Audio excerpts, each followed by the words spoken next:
Item ಯಾವುದೇ ಇರಲಿ try ಮಾಡಿ ಆಚಿ ಚಿಕನ್ ಮಸಾಲಾ. ನಾಳೆ ಆದಿಚುಂಚನಗಿರಿಗೆ ಪ್ರಧಾನಿ ನರೇಂದ್ರ ಮೋದಿ ಅವರು ಭೇಟಿ ನೀಡಲಿದ್ದಾರೆ. ಭೈರವೈಕ್ಯ ಮಂದಿರ ಲೋಕಾರ್ಪಣೆಗಾಗಿ ಪ್ರಧಾನಿ ನರೇಂದ್ರ ಮೋದಿ ಅವರು ಬರ್ತಾ ಇರುವಂತದ್ದು. ಹಾಗಾಗಿ ಆ ಒಂದು ಸ್ಥಳಕ್ಕೆ ಶ್ರೀಗಳ ಜೊತೆಗೆ ಅಶೋಕ್ ಭೇಟಿ ನೀಡಿ ಎಲ್ಲಾ ಸಿದ್ಧತೆಗಳ ವೀಕ್ಷಣೆಯನ್ನ ಮಾಡ್ತಿದ್ದಾರೆ, ಸ್ಥಳ ಪರಿಶೀಲನೆಯನ್ನ ಮಾಡ್ತಿದ್ದಾರೆ. ನಾಳೆ ಈ ಒಂದು ಕಾರ್ಯಕ್ರಮ ಏನಿದೆ ಆದಿಚುಂಚನಗಿರಿಯಲ್ಲಿ, ಆ ಒಂದು ಕಾರ್ಯಕ್ರಮಕ್ಕೆ ಪ್ರಧಾನಿ ನರೇಂದ್ರ ಮೋದಿ ಅವರು ಭೇಟಿ ನೀಡುತ್ತಾ ಇರುವಂತದ್ದು. ಮಂದಿರದ ಲೋಕಾರ್ಪಣೆಗೊಳಿಸಲಿದ್ದಾರೆ ಪ್ರಧಾನಿ ನರೇಂದ್ರ ಮೋದಿ ಅವರು. ಹಾಗಾಗಿ ಆ ಒಂದು ಸ್ಥಳಕ್ಕೆ ಶ್ರೀಗಳ ಜೊತೆಗೆ ಅಶೋಕ್ ಅವರು ಹೋಗಿ ಎಲ್ಲಾ ಸಿದ್ಧತೆಗಳ ಬಗ್ಗೆ ವೀಕ್ಷಣೆಯನ್ನ ಮಾಡ್ತಿದ್ದಾರೆ, ಸ್ಥಳ ಪರಿಶೀಲನೆಯನ್ನ ಮಾಡ್ತಿದ್ದಾರೆ. ಮೋದಿ ಅವರು ಆಗಮನ ಮಾಡ್ತಾ ಇರುವಂತಹ ಹಿನ್ನೆಲೆಯಲ್ಲಿ ಈ ಕೆಲಸಗಳು ನಡೀತಾ ಇರುವಂತದ್ದು.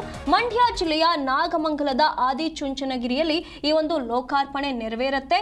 ಬೆಳ್ಳೂರು ವ್ಯಾಪ್ತಿಯಲ್ಲಿ ಯಾವುದೇ ಡ್ರೋನ್ ಹಾರಾಟ ಮಾಡುವಂತಿಲ್ಲ ಅಂತ ಹೇಳಿ ಮಂಡ್ಯದ ಜಿಲ್ಲಾಧಿಕಾರಿ ಡಾಕ್ಟರ್ ಕುಮಾರ್ ಆದೇಶವನ್ನ ಹೊರಡಿಸಿದ್ದಾರೆ. ಬೆಳಗ್ಗೆ 6 ಗಂಟೆಯಿಂದ ಸಂಜೆ 6 ಗಂಟೆಯವರೆಗೆ ಈ ಒಂದು ನಿರ್ಬಂಧವನ್ನ ಹೇರಲಾಗುತ್ತೆ. ಸುತ್ತ 12 ಕಿಲೋಮೀಟರ್ ವ್ಯಾಪ್ತಿಯಲ್ಲಿ ಡ್ರೋನ್, ಕ್ಯಾಮೆರಾ ಹಾಗೂ ಯಾವುದೇ ಮಾನವರಹಿತ ಏರ್ ಕ್ರಾಫ್ಟ್ಗಳು ಹಾರಾಡುವಂತಿಲ್ಲ ಅಂತ ಹೇಳಿ ನಿರ್ಬಂಧವನ್ನ ಹೇರಲಾಗಿದೆ.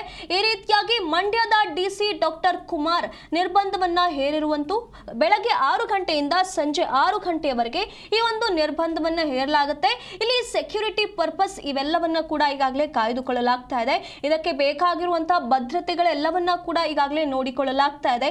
ಪೊಲೀಸರನ್ನ ಆಯೋಜಿಸಿ ಎಲ್ಲಾ ಸುರಕ್ಷತಾ ಕ್ರಮಗಳನ್ನ ಈಗ ತೆಗೆದುಕೊಳ್ಳಲಾಗ್ತಾ ಇದೆ.